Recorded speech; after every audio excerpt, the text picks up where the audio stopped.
ஓம்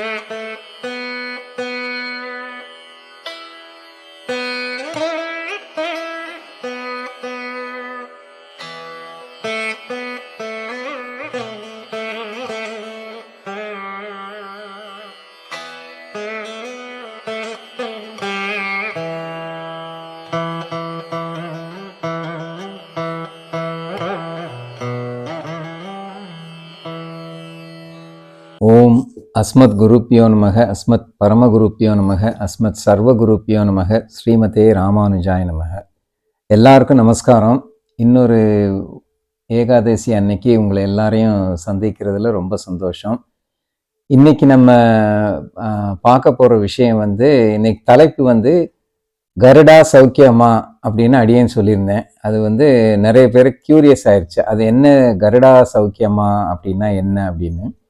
ஒன்றும் இல்லை, இது மகாபாரதத்திலிருந்து ஒரு கதை. அந்த கதையை வச்சு தான் இன்னைக்கு நம்ம பேச போகிறோம். அந்த கதைக்குள்ளே போகிறதுக்கு முன்னாடி இந்த புராண கதைகள், இதிகாச கதைகள்லாம் நம்ம ஏன் பேசுகிறோம், எதுக்காக தெரிஞ்சுக்கணும், இதில் உள்ள சிக்னிஃபிகன்ஸ் என்னங்கிறத கொஞ்சம் பார்த்துருவோம். இப்போ இன்னைக்கு உபதேச ரத்ன மாலை சேவித்தோம்.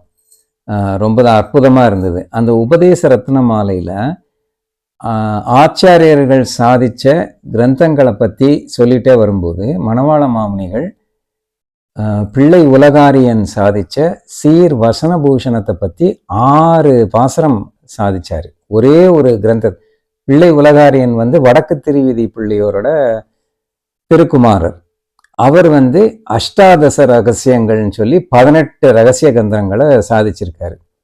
அதில் மேக்னம் ஓப்பஸ் இருக்கிறதுலே சிறப்பானதுன்னா, சீர்மை உள்ளதுன்னா சீர் வசனபூஷணம். வசனபூஷணம்னா அது வசன வடிவில் இருக்கும்.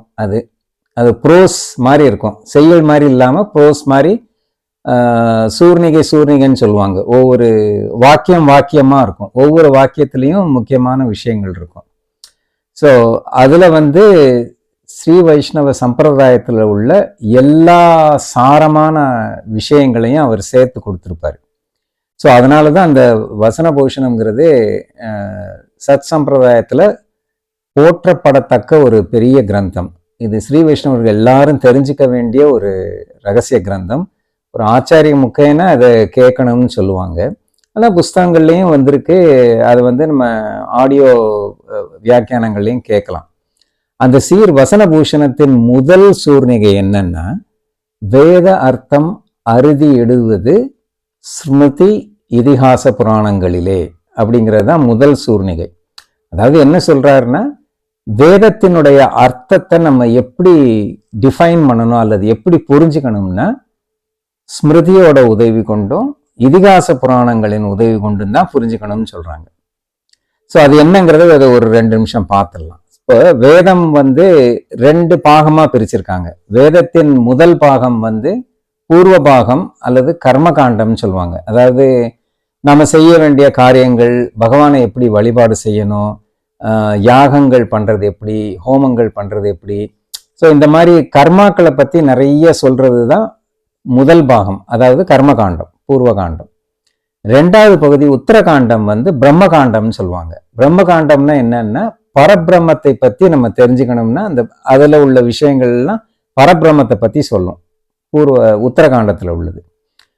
ஸோ இப்போ வேத மந்திரங்கள் எப்படி இருக்கும்னா, டைரக்டா ஒரு விதி வாக்கியம் மாதிரி இருக்கும். இப்போ ஈஸியா புரியறதுக்கு சொல்றேன். இப்போ பிசிக்ஸ்ல ஒரு லா இருக்கு. For every action there is a equal and opposite reaction அப்படிங்கிறது ஒரு ஃபார்முலா அல்லது ஒரு விதின்னு வச்சுக்கோங்க. ஒரு லா, பிசிக்ஸ்ல வர்ற ஒரு லா. இப்போ அதை யோசிச்சு பார்த்தோம்னா, for every action there is a equal and opposite reaction. Of course it means what it chase. So நமக்கு ஓரளவுக்கு புரிகிற மாதிரி இருக்கும்.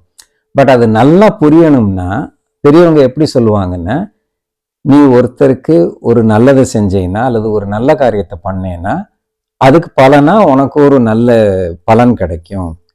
அதே மாதிரி நீ ஒருத்தருக்கு கெடுதி செஞ்சேன்னா அதோட பலனும் உனக்கு திருப்பி வரும். இதுதான் அதோட தாற்பயம் அப்படின்னு சொல்லுவாங்க. ஸோ அதை ஒரு கதையா நம்ம சொல்லும்போது அல்லது ஒரு நடந்த சம்பவத்தை வச்சு இவர் இந்த மாதிரி பண்ணாரு அதனால அவருக்கு அந்த பலன் கிடைச்சது அப்படிங்கிற மாதிரி ஒரு கதையை வச்சு சொன்னா கேட்கறவங்களுக்கு அதன் மனசுல நல்லா பதியும். For every action there is equal and opposite reaction சொல்றது வந்து மனசுல பதிகிறத விட ஒரு கதையா சொல்லும் போது அந்த விஷயம் வந்து நல்லா புரியும், மனசுல பதியும். அதுக்காக தான் அந்த கதைகள் அந்த இதெல்லாம் சொல்றது. ஸோ இப்போ வந்து பூர்வ பாகம் கர்மகாண்டம் சொன்னோம்ல. ஸோ அந்த கர்மாக்களை பத்தி எல்லாம் நம்ம புரிஞ்சுக்கணும்னா ஸ்மிருதிங்கிறது சாஸ்திரம், இந்த மனு தர்ம சாஸ்திரம், ஆகம சாஸ்திரங்கள், இந்த பாஞ்சராத்திரம், வைகாசனம்னு இந்த மாதிரி, அதாவது வழிபாடுகள்லாம் எப்படி பண்றது, யாகங்கள் எப்படி பண்றதுங்கிறதெல்லாம் சொல்றது இந்த ஆகம சாஸ்திரங்கள். மனு நீதி வந்து வாழ்க்கை முறையை எப்படி நம்ம வாழணும், எப்படி இருக்கணுங்கிறது சொல்றது. ஸோ இதெல்லாம் கர்மா பேஸ்டு தானே. ஸோ அதை வந்து இந்த மாதிரி சாஸ்திரங்களை வச்சு அந்த பகுதியை நம்ம புரிஞ்சுக்கணுமா.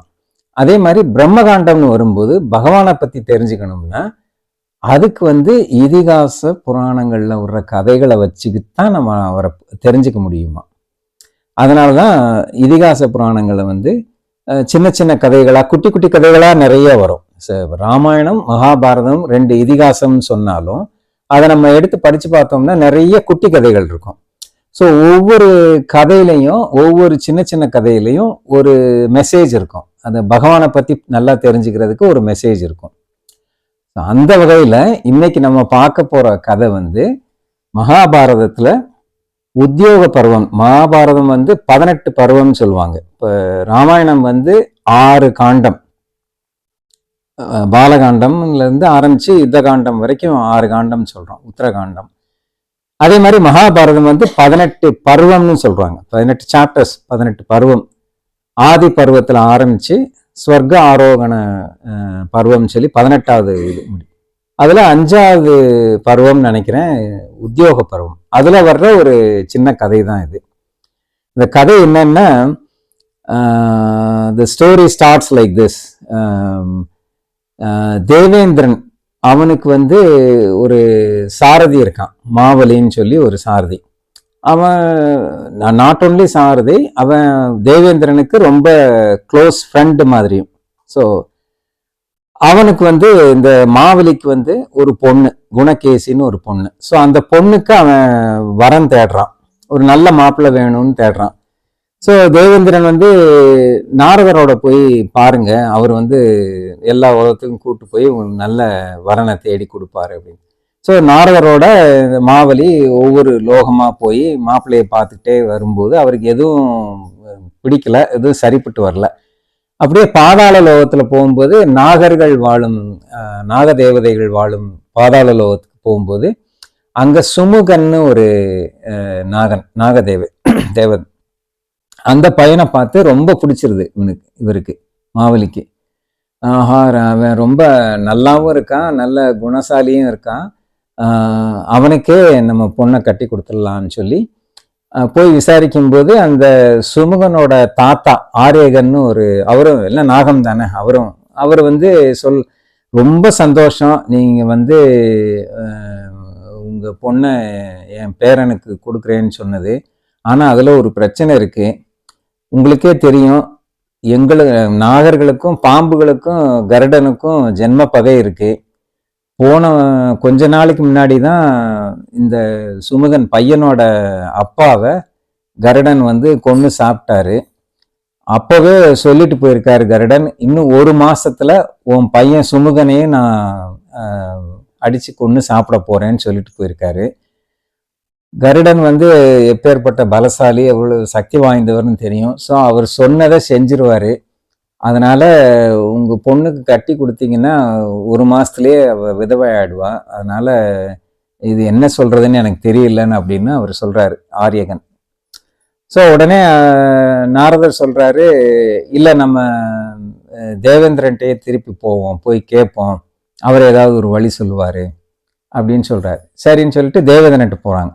ஸோ தேவேந்திரன்ட்ட போகும்போது தேவேந்திரன் பக்கத்துல பகவான் வந்து உபேந்திரனா இருக்காரு. ஸோ உபேந்திரன்னா கூட பிறந்தவன் அப்படின்னு அர்த்தம். ஸோ இந்திரனுக்கு முன்னாடி பிறந்தவர் இவர் உபேந்திரன். ஸோ உபேந்திரஹோ வாமனகன்னு விஷ்ணு சஹஸ்ரநாமத்தில் இந்த நாமங்கள்லாம் வரும், சேர்ந்து வரும். ஸோ வாமனர் இவங்கெல்லாம்.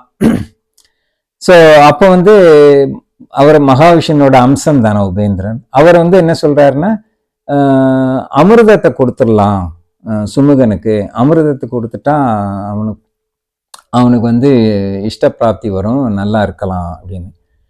சரி, இந்த இந்திரன்ட்ட இருக்கு அமிர்தம். ஸோ இந்திரன்ட்ட நீ அமிர்தத்தை கொடு அப்படின்னு சொன்ன. இந்திரனுக்கு வந்து பயம், கருடன்ட்ட பயம். கருடாழ்வார் வந்து எவ்வளவு சக்தி வாய்ந்தவர்னு தெரியும். ஸோ அவரை பகைச்சிக்கிறதா, அவர் வந்து ஒரு மாசத்துல இவனை சாப்பிட போறதா சொல்லியிருக்காரு. ஸோ அப்படி இருக்கும்போது அமிர்தத்தை கொடுத்தா அவர் என்ன பண்ணுவாரோன்னு பயந்து அமிர்தத்தை கொடுக்காம, ஆனா உனக்கு நீண்ட ஆயுள் தர்றேன்னு சொல்லி ஆயுஷ்மான் பவன்னு வார்த்தை கொடுத்துடுறாரு. உனக்கு நீண்ட ஆயுள் கொடுக்குறேன்னு சொல்லிடுறாரு. சரி, அவருக்கு நீண்ட ஆயுள் கிடைச்சதுமே ஆரியகன் வந்து சந்தோஷமா கட்டி கொடுத்துடுறாரு. சுமுகனை வந்து அந்த பொண்ணுக்கு கட்டி கொடுத்துறாரு, குணகேசி. ஸோ இது இந்த மாதிரி நடந்ததுமே கருடனுக்கு கோபம் வந்துடுது, கருடாழ்வாருக்கு. அவர் வந்து பெருமாள்கிட்ட சொல்றாரு, நான் அதாவது அந்த அந்த கோபத்துல என்ன பேசுறேன்னு தெரியாம, நான் எவ்வளவு சக்தி வாய்ந்தவன்ங்கிறது உனக்கு தெரியாதான்? உலகத்திலேயே பெரிய எல்லா தேவர்களையும் விட சக்தி வாய்ந்த ஒன்னையே நான் என்னுடைய சிறகுல தூக்கிட்டு போறேன் அனாவசியமா. அப்படி இருக்கும்போது எனக்கு எதிரியான என்னுடைய பகையான இந்த நாகத்துக்கு வந்து நீ எப்படி இந்த மாதிரி ஒரு இது பண்ணலாம் அப்படின்னு கேட்குறாரு. ஸோ கருடனுக்கு பயந்து, அவருடைய கோபத்தை பார்த்து பயந்து, அந்த சுமுகன் வந்து என்ன பண்ணுறான்னா, பெருமாள் இருக்கிற அந்த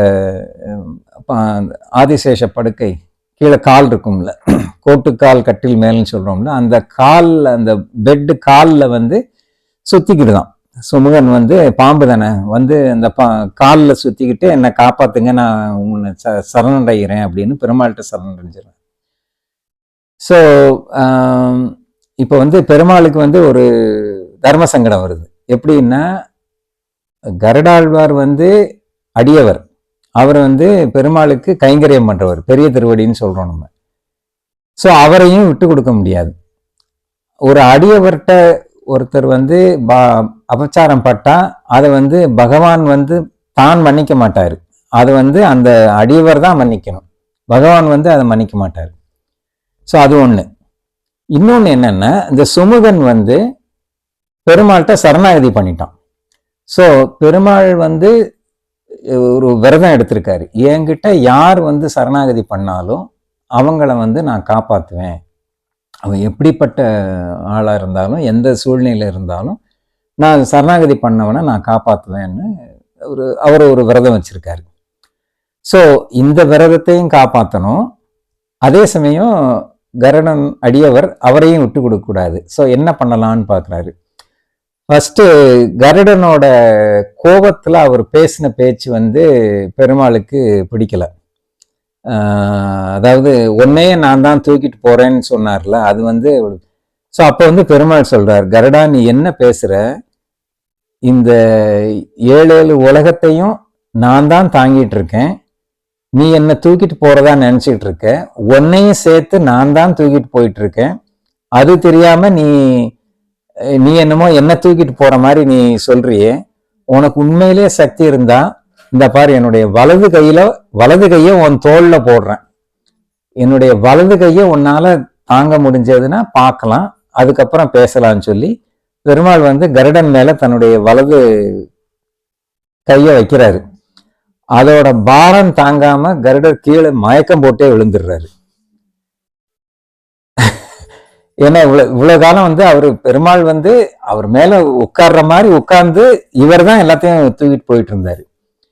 நம்ம இந்த கஜேந்திர மோட்சம் போக கூட சொன்னோமே, இந்த பெருமாள் வந்து கருடனோட கழுத்துல வந்து 2 காலையும் சேர்த்து வச்சு அவரையும் சேர்த்து தூக்கிட்டு வந்தாருன்னு. ஸோ இந்த மாதிரி அவர் கையை வச்சதுமே பாரம் தாங்காம கருடர் வந்து மயக்கம் போட்டு விழுந்துடுறாரு. அப்புறம் மயக்கம் தெளிஞ்சு எந்திரிச்சு தன்னுடைய தப்பை உணர்ந்து, நம்ம அந்த மாதிரி பேசியிருக்க கூடாது அப்படின்னு உணர்ந்து மன்னிப்பு கேட்குறாரு பெருமாள்கிட்ட. என்ன மன்னிச்சுக்கோங்க, நான் அந்த மாதிரி பேசியிருக்க கூடாது, என்னுடைய ஏதோ ஒரு கோபத்தில் கோபம் கண்ணை மறைச்சிருச்சு, நான் அந்த மாதிரி பேசிட்டேன் அப்படின்னு சொல்றாரு. சரின்னு சொல்லிட்டு பெருமாள் என்ன பண்றாருன்னா, நீ என்ன பண்ணுன்னா, பெருமாள் ஒரு காரியம் பண்றாரு.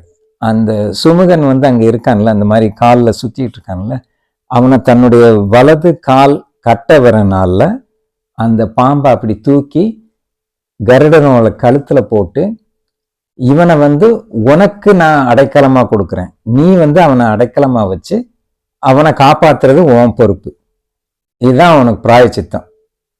ஸோ கருடர் வந்து கேட்குறாரு, நான் பிராயச்சித்தமா என்ன பண்ணணும்னு கேட்டதுக்கு பெருமாள் சொல்றது இதுதான். இந்த சுமுகனை அவர் தோல்ல போட்டு இவனை வந்து நீ இனிமேல் நல்லபடியா பார்த்துக்கிறது, அடைக்கலம் கொடுத்து அவனை காப்பாத்துறது, அவனை நண்பனா வச்சுக்கிறது தான் நீ செய்யற பிராயச்சித்தம்னு சொல்லிடுறாரு. ஸோ இந்த மாதிரி பண்ணதுல என்ன ஆகுதுன்னா, அடியவரான கருடனையும் அவர் விட்டு கொடுக்கல, அதே சமயம் சரணாகதி பண்ண சுமுகனையும் காப்பாத்திட்டார். ஸோ இந்த மாதிரி சாமர்த்தியமா ஒரு காரியம் பண்ணி பெருமாள் ரெண்டு பேரையும் இது பண்ணிட்டார். ஸோ சுமுகனான பாம்பு வந்து இப்ப கருடனோட கழுத்துல இருக்கு. ஸோ அவர் பறக்கும்போது இவரும் சேர்ந்து அவர் கழுத்துல போறாரு. அப்ப வந்து சுமுகன் வந்து கருடன்கிட்ட கேட்கிறாராம், கருடா சௌக்கியமா, என்ன நல்லா இருக்கியா அப்படின்னு கேட்கிறாராம். ஸோ இதுதான் இந்த கதை. ஸோ இது வந்து கவிஞர் கண்ணதாசன் ஒரு சினிமா பாட்டு எழுதினாரு. பரமசிவன் கழுத்திலிருந்து பாம்பு கேட்டது கருடா சௌக்கியமா, யாரும் இருக்கும் இடத்தில் இருந்து கொண்டால் எல்லாம் சௌக்கியமே, கருடன் சொன்னது அதில் அர்த்தம் உள்ளதுன்னு. அதாவது பரமசிவன் கழுத்திலிருந்து பாம்பு வந்து சுமுகன் வந்து கருடன்ட்ட கேட்டதா எந்த புராணத்திலையும் இல்லை, ரெஃபரன்ஸ் இல்லை. கவிஞர் ஏன் அப்படி எழுதினாருன்னு தெரியல. ஒருவேளை அந்த பாம்பு ஜாதிய அதாவது பரமசிவன் கழுத்துல வந்து பாம்பை வந்து அவர் ஆபரணமா சாத்தியிருப்பார், நீங்க படங்கள்ல பார்த்திருப்பீங்க. ஸோ அந்த பாம்பு ஜாதியை சேர்ந்த சுமுகன் வந்து கருடன்ட்ட கருடா சௌக்கியமான்னு கேட்டாருங்கிறத தான் அவர் அந்த மாதிரி எழுதியிருப்பாருன்னு எனக்கு தோணுது. ஸோ இதுதான் அந்த கருடா சௌக்கியமாங்கிற கதை. ஸோ இதுல வந்து நம்ம இன்னைக்கு என்ன பார்க்க போறோம்னா, இந்த சுமுகனோட கதையை ஆழ்வார்கள் அருளி செயல்ல 4000த்துல எந்தெந்த ஆழ்வார்கள் எந்த பாசுரங்கள்ல எடுத்தாண்டிருக்காங்க, அதாவது இதை மேற்கோள் காட்டி அவங்க ஆழ்வார்கள் சொன்ன பாசுரங்கள் என்னங்கிறத நம்ம பார்க்க போறோம். அந்த மாதிரி மொத்தமே 3 பாசுரங்கள் தான் இருக்கு. பொய்கை ஆழ்வார் முதல் ஆழ்வார்கள்ல முதல் ஆழ்வார் பொய்கை ஆழ்வார் பாடின முதல் திருவந்தாதியில ஒரு பாசுரம் இருக்கு. 4வது ஆழ்வாரான திருமழிசை ஆழ்வார் நான்முகன் திருவந்தாதின்னு ஒரு பிரபந்தம் பாடியிருக்காரு, அதுல ஒரு பாசுரத்துல இந்த கதை வருது. அப்புறம் நம்ம ஃபேவரட் திருமங்கை ஆழ்வார் பெரிய திருமொழியில அவர் ஒரு பாசுரத்துல இந்த கதையை கோட் பண்ணியிருக்காரு. ஸோ இந்த 3ஐயும் நம்ம பார்ப்போம் இன்னைக்கு இந்த குரூப்ல போட்டிருக்கேன் பாருங்க அந்த பாசுரங்களை. பதிப்பகைஞர் காற்றாது பாய்திரை நீர் பாழி, மதித்தடைந்த வாளரவன் தன்னை மதித்த அவன் தன் வல்லாகத்து ஏற்றிய மாமேனி மாயவனை அல்லாது ஒன்றேத்தாது என்னா அப்படிங்கிறது தான் இந்த பாசுரம். இது பதிப்பகைஞருக்கு ஆற்றாதுன்னா, பதிப்பகைஞர்னா ஜென்மப்பகை, இந்த கருடனுக்கும் பாம்புக்கும் ஜென்மப்பகை இல்லை. ஸோ இந்த பதிப்பகைஞருக்கு ஆற்றாதுன்னா அது ஒத்து போகாம பயந்து, பாய்திரை நீர் பாழி, அதாவது பெருமாள் வந்து அந்த கடல் போன்ற ஆதிசேஷன் மேல படுத்திருக்காருல்ல. ஸோ அந்த திரைன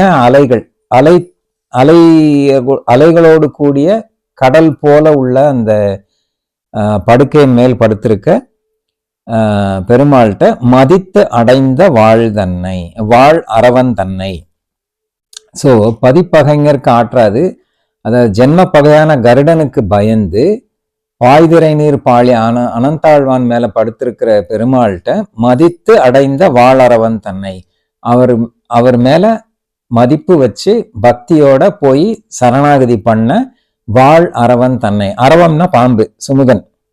வாழ் அரவம்னா அவன் பளபளன்னு இருந்தான், அவர் அழகா இருந்தனால தானே அந்த மாவலி வந்து தன்னுடைய பொண்ணை கொடுக்கணும்னு நினைச்சாரு. ஸோ அவனுடைய அந்த தேஜஸை சொல்றாரு. வாழ் அரவன் தன்னை மதித்து தன்னுடன் வந்து சரணாகதி பண்ண அந்த பாம்பை மதித்து அவன் தன் வல்லாகத்து ஏற்றிய, அவன் தன்ன கருடனுடைய வல்லாகம்னா, கருடர் வந்து மகாபலசாலி சக்திவான்ல, அவருடைய உடல் மேலேயே ஏத்திட்டார்ல, பாம்பை தூக்கி அவர் கழுத்துல போட்டார்ல. ஸோ அவன் தன் வல் ஆகத்து ஏற்றிய, ஸோ அவர் மேல ஏத்தி விட்டுட்டாரு, கருடர் மேல ஏத்தி விட்டுட்டாரு இந்த பாம்பை.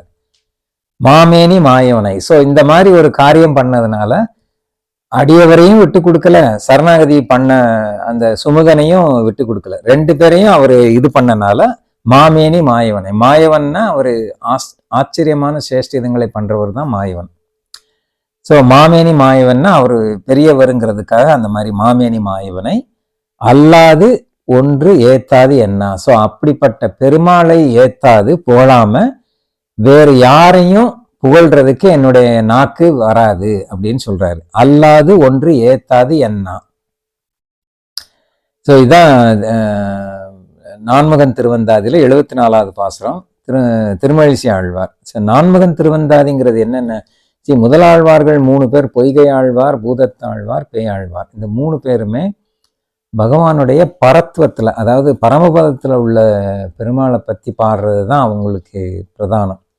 4வது ஆழ்வாரான திருமழிசை ஆழ்வாருக்கு வந்து அந்தர்யாமித்துவத்துல ரொம்ப ஈடுபாடு.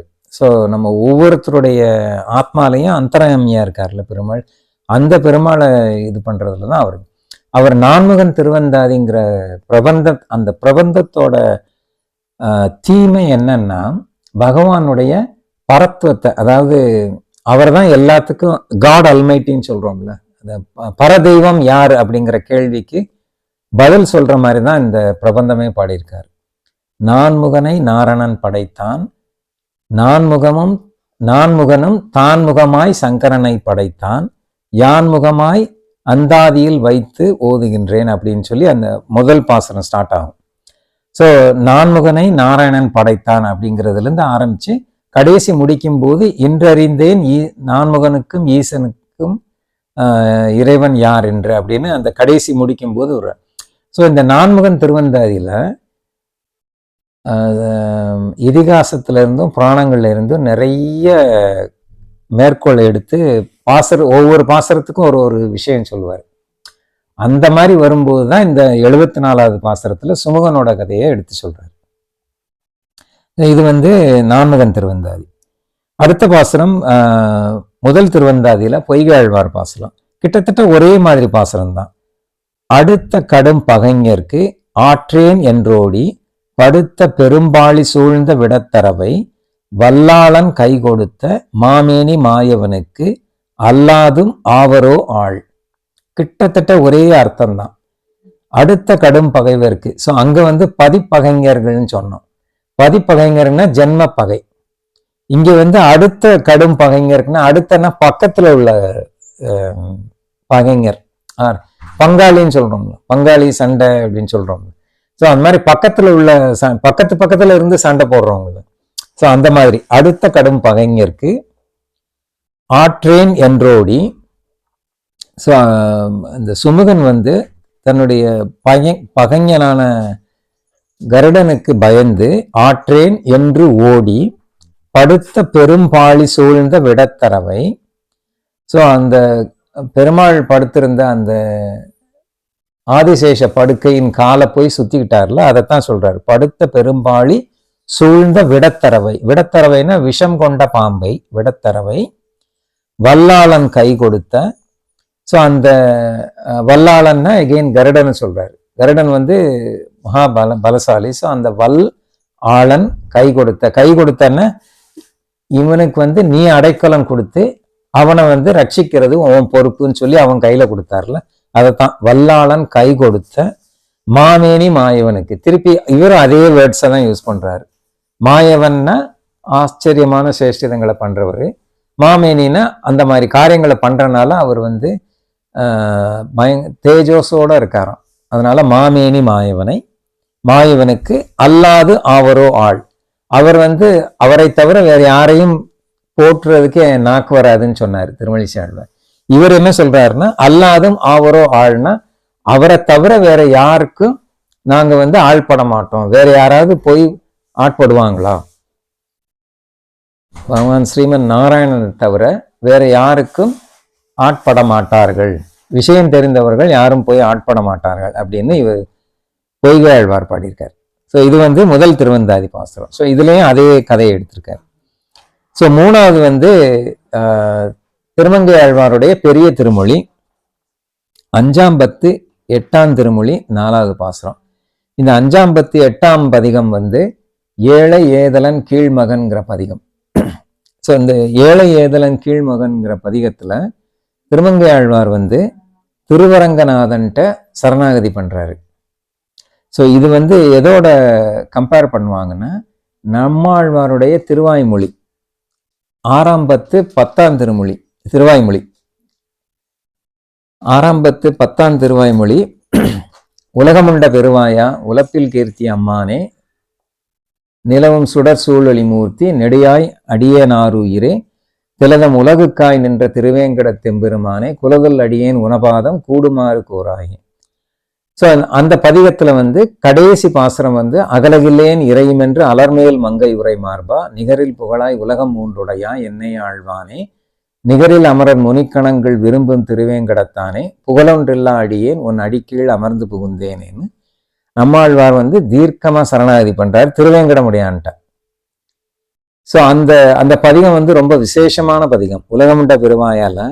ஸோ திருவாய்மொழியில ஒவ்வொரு பதிகத்துக்கும் 11 பாசுரம், 10 பாசுரம் அந்த தீம்ல வரும், 11வது பாசுரம் பலஸ்ருதியா வரும். இதுல இந்த உலகமுண்ட பெருவாயால வந்து 11 பாசுரத்துலையும் ஒவ்வொரு பாசுரத்துலையும் திருவடியை பத்தி ஒரு பிரஸ்தாவம் இருக்கும். குலதல் அடியேன் உணபாதம் கூடுமாறு கோராயன்னு ஆரம்பிக்கிறோம். அந்த மாதிரி வரிசையா ஒவ்வொரு பாசுரத்துலையும் திருவடி பாதம் திருவடி பாதம்னு வரும். கடைசி முடிக்கும் போது அகலகல்லேன் இறையும் என்று அலர்மேல் மங்கை உரையும் உன் அடிக்கீழ் அமர்ந்து புகுந்தேனே. ஸோ பலஸ்ருதி சொல்லும் போது கூட அடிக்கீழ் அமர்ந்து புகுந்தேன் அடியீர் வாழ்வின் என்ன அருள் கொடுக்கும் படிக்கேள் இல்லா பெருமானை பழனக்குருகூர் சடகோவன் முடிப்பான் சொன்ன ஆயிரத்துள் திருவேங்கடத்துக்கு வைபத்தும் பிடித்தார் வீட்டிலிருந்து பெரியவானுள் நிலாவன். ஸோ ஒவ்வொரு பாசுரத்துலையும் திருவடியை பற்றிய பிரஸ்தாவம் இருக்கும். ஸோ நம்மாழ்வார் திருவேங்கடமுடியான்ட்ட சரணாகதி பண்ற பதிகம் தான் அந்த உலகமுண்ட பெருமான். அதுக்கு ஈக்குவலான பதிகம் ஏழை ஏதலன் கீழ்மகன் என்றுங்கிற இந்த திருமங்கை ஆழ்வாருடைய பெரிய திருமொழியில வர்ற பதிகம். இதுல வந்து ஒன்லி சேஞ்ச் வந்து இவர் வந்து திருவரங்கன்ட்ட சரணாகதி பண்றாரு. இதுல சரணாகதி பண்ணும்போது ஒவ்வொரு பாசுரத்துலையும் ஒரு இன்சிடென்ட்டை கோட் பண்ணி, ஸோ அந்த இடத்துல அவனுக்கு நீ சரணாகதி கொடுத்தேல அதே மாதிரி எனக்கும் கொடு அப்படின்னு சொல்லிட்டே வர்றாரு. ஸோ அந்த முதல் பாசுரத்துல ஏழை ஏதலன் கீழ்மகன்னா குகனை சொல்றாரு. குகன் வந்து ஏழைன்னா என்னன்னா, குகன் வந்து காட்டுல ராஜாவா இருந்தவன். அவனை ஏழைன்னா நம்ம எடுத்துக்கிற அர்த்தம் கிடையாது. சம்பிரதாயத்துல ஏழைன்னா ஞானம் இல்லாதவன்னு அர்த்தம். இப்ப நம்ம எல்லாம் ஏழைங்க தான் அப்படி பார்த்தா. உண்மையான பகவத் ஞானம் யாருக்கு இல்லையோ அவங்க எல்லாருமே ஏழைங்க தான். காசு பணம் இருந்தா மட்டும் எல்லாம் இருக்கிறவங்கன்னு சொல்ல முடியாது. ஸோ ஏழைங்க தான். ஸோ அதைத்தான் மீன் பண்றாரு. ஏழை ஏதலன் கீழ்மகன், அதாவது அவர் வந்து மிருகங்களை கொல்றதே வேலையா வச்சிருந்தார், அதனால ஏதலன். கீழ்மகன்னா அந்த மாதிரி காரியங்கள்லாம் அவர் பண்ணிட்டு இருந்தனால ஏழை ஏதலன் கீழ்மகன் என்னாது இறங்கி. ஸோ அப்படின்னெல்லாம் அவன் தாழ்ந்தவனையும் நீ அந்த குறைகளை எல்லாம் பார்க்காம அவனையும் ஏத்துக்கிட்டு உம்பி எம்பி அந்த என் தம்பியும் உனக்கும் தம்பி, தோழி என் தோழின்னு, அதாவது நீ என் குடும்பத்துல ஒருத்தன்னு சொல்ல வர்றாரு. ஸோ அந்த மாதிரி குகனையும் நீ ஏத்துக்கிட்டியே, அதே மாதிரி என்னையும் ஏத்துக்க அப்படின்னு திருமங்கை ஆழ்வார் முதல் பாசுரத்துல சொல்றாரு. ஸோ அந்த வரிசையில பாடிட்டு வரும்போது 4வது பாசுரம் இது. நஞ்சு சோர்வதோர் வெஞ்சின அரபம் வெறுவி வந்து நின் சரணன சரணாய் நெஞ்சில் கொண்டு நின் அஞ்சிறை பறவைக்கு அடைக்கலம் கொடுத்து அருள் செய்ததறிந்து வெஞ்சொலார்கள் நமந்தமர் கடியர் குடிய செய்ய உணவுள அதற்கு அடியேன் அஞ்சி வந்து நின் அடியினை அடைந்தேன் அணிபொழில் திருவரங்கத்தம்மானே அப்படின்னு இந்த சுமுகனோட கதையை சொல்றாரு. நஞ்சு சோர்வதோர் வெஞ்சின அரவம், அதாவது விஷம் உள்ள பாம்பு பயந்து போய் வந்திருக்கு. ஸோ நஞ்சு சோர்வதோர்னா அந்த விஷத்தோட உள்ள வெஞ்சின அரவம், அதாவது பாம்புக்கு வந்து பயங்கர கோபம் வருமா, அப்படியே சீருன்னு சொல்லுவாங்கல்ல. ஸோ வெஞ்சின அரவம் வெறுவி வந்துன்னா பயந்து போய் வந்து நின் சரணன சரணாய். ஸோ வந்து சரணனா வந்து உன்னுட்ட சரணாகதி கேட்டுட்டு வந்துருச்சு. அவனுக்கு வந்து நீ சரணாய் நெஞ்சில் கொண்டு அவனுக்கு அடைக்கலம் கொடுத்து நின் அஞ்சிறை பறவைக்கு உன்னுடைய வாகனமான கருடன் மேல அடைக்கலம் கொடுத்து அவன் கையில கொடுத்து அவனை நீ பார்த்துக்கன்னு சொல்லி அடைக்கலம் அவங்கிட்டே கொடுத்தேயே, அந்த மாதிரி நீ அவனுக்கு அருள் செஞ்சதை அறிந்து அதை நான் கேள்விப்பட்டேன், நீ இந்த மாதிரி பண்ணியா. அதனால இவர் வந்து தன்னுடைய தாழ்மையை சொல்றாரு. வெஞ்சொலார்கள் நமன் தமர் கடியர். நமன்னா யமன், நமன் தமர்னா யம தூதர்கள். யம தூதர்கள் வந்து கடுமையான சொல்லால திட்டுவாங்களாம். அந்த ஒரு ஆத்மாவை கூட்டு போகும்போது அவன் செஞ்ச பாவத்தை எல்லாம் சொல்லி கடுமையா திட்டுவாங்களாம்.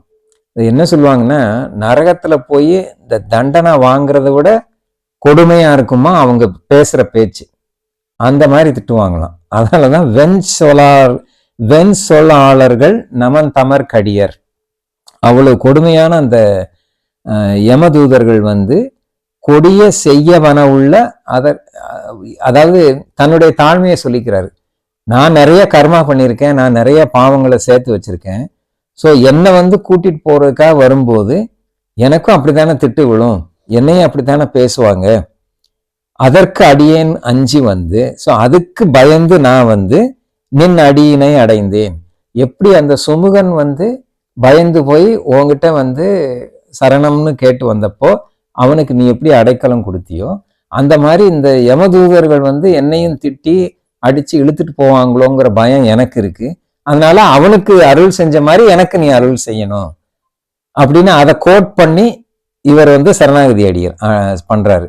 அஞ்சு வந்து நின் அடியினை அடைந்தேன் அணிபொழில் திருவரங்கத்தம்மானே அப்படின்னு திருவரங்கத்தான் மேல